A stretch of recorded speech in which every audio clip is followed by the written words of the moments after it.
Pernah tak anda terfikir, kenapa sesetengah dasar pendidikan yang nampak begitu hebat di atas kertas, tapi bila sampai ke sekolah, ia seolah-olah tak menjadi? Hari ini, kita akan bongkar satu dasar yang sangat berpotensi, pendidikan pelbagai bahasa berasaskan bahasa ibunda atau MTB-MLE, dan kita akan lihat kenapa kunci kejayaannya bukanlah terletak pada arahan dari pihak atasan, tapi pada sokongan padu daripada komuniti itu sendiri. Baiklah, ini dia perjalanan kita untuk kupasan kali ini. Kita akan mulakan dengan janji di sebalik bahasa ibunda, kemudian kita tengok apa realitinya di sekolah, fahami kenapa wujudnya mentaliti utamakan bahasa Inggeris, dan yang paling penting, bagaimana kita boleh ubah program ini daripada sekadar satu mandat kepada satu misi yang didukung bersama oleh komuniti. Okey, jom kita mulakan dengan perkara yang paling asas. Apa sebenarnya idea di sebalik program ni? Kenapa belajar dalam bahasa pertama kita tu dianggap sangat-sangat penting? Konsep dia sebenarnya mudah je, tapi sangat berkuasa. MTB-MLE ini menggunakan bahasa yang paling selesa dan difahami oleh seorang kanak-kanak, iaitu bahasa ibunda mereka sebagai satu jambatan untuk belajar bahasa-bahasa lain. Jadi ia bukan tentang menolak bahasa kedua, tapi tentang membina tapak yang kukuh dulu. Dan manfaatnya jauh lebih besar daripada sekadar bahasa. Pembelajaran dalam bahasa ibunda ni menyokong 4 tonggak utama pembangunan seorang anak. Ia bukan saja kuatkan asas bahasa dan tajamkan kemahiran kognitif, tapi juga terbukti dapat tingkatkan prestasi akademik dalam semua subjek. Dan mungkin yang paling penting, ia menyemai rasa bangga terhadap identiti sosio-budaya mereka. Bunyinya macam perfect kan? Tapi di sinilah bermulanya masalah. Ada satu jurang yang sangat besar antara janji-janji hebat dasar ni dengan apa yang betul-betul terjadi dalam bilik darjah.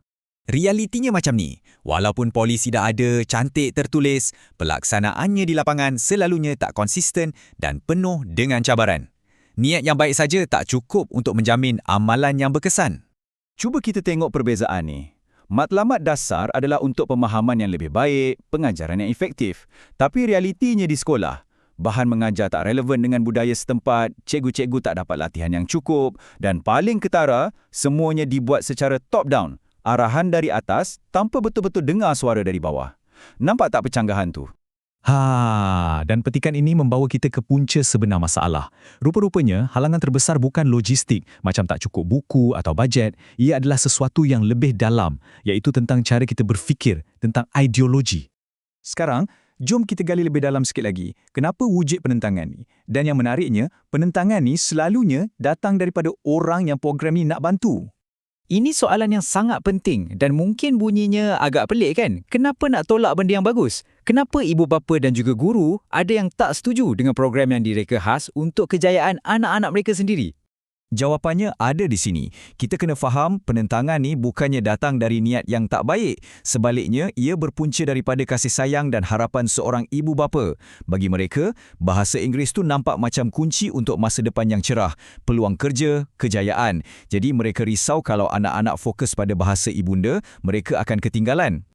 Dan untuk faham kenapa pemikiran ini wujud, kita kena tengok sejarah. Beratus-ratus tahun lamanya pemikiran penjajah meletakkan bahasa mereka sebagai bahasa yang superior, bahasa ilmu, manakala bahasa tempatan dianggap kelas kedua. Legasi pemikiran inilah yang masih menghantui persepsi masyarakat hari ini. Jadi, bila kita sedar yang masalah ni berakar umbi dalam masyarakat, kita pun tahu yang penyelesaiannya tak boleh datang dari sekolah semata-mata. Ayat ini, sekolah sahaja tidak mencukupi, adalah titik perubahan penting dalam perbincangan kita. Di sinilah kita perlu ubah gear. Penyelesaiannya bukan dengan polisi yang lebih ketat, tapi dengan mengubah keseluruhan pendekatan daripada satu arahan dari atas kepada satu misi yang dipacu dan dimiliki oleh komuniti itu sendiri. Inilah dia ramuan rahsianya, pemilikan komuniti. Ia adalah satu perasaan di mana ibu bapa, ketua kampung, guru-guru, semua orang rasa yang program ni adalah program mereka. Bukan lagi sesuatu yang asing atau dipaksa ke atas mereka. Bila ada rasa pemilikan ni, barulah semuanya akan bergerak. Macam mana nak wujudkan rasa pemilikan ni? Pertama, melalui advokasi dan pendidikan bagi mereka faham manfaat sebenar program ni. Kedua, libatkan mereka secara langsung dalam mencipta bahan pembelajaran. Dan ketiga, wujudkan peranan untuk mereka dalam bilik darjah. Ini langkah-langkah praktikal yang menjadikan komuniti rakan kongsi bukan sekadar pemerhati. Dan bila kita sebut penciptaan bersama, ini contohnya. Siapa yang lebih tahu bahasa dan budaya setempat kalau bukan komuniti itu sendiri? Mereka boleh bantu buat tinjauan bahasa, bangunkan kamus, Tulis semula cerita-cerita rakyat mereka dan pastikan setiap bahan yang digunakan oleh anak-anak mereka betul-betul relevan dengan dunia mereka. Jadi, pada akhirnya, pendekatan kolaboratif ini bukan setakat menyelesaikan masalah yang ada. Ia sebenarnya membina sesuatu yang jauh lebih besar dan mampan, iaitu sebuah ekosistem pembelajaran yang menyeluruh. Ini mesej yang paling penting. Penglibatan komuniti telah mengubah program MTB MLE ini. Ia bukan lagi tentang grade atau subjek di sekolah. Ia telah menjadi satu gerakan untuk memelihara warisan budaya dan memperkasakan komuniti minoriti.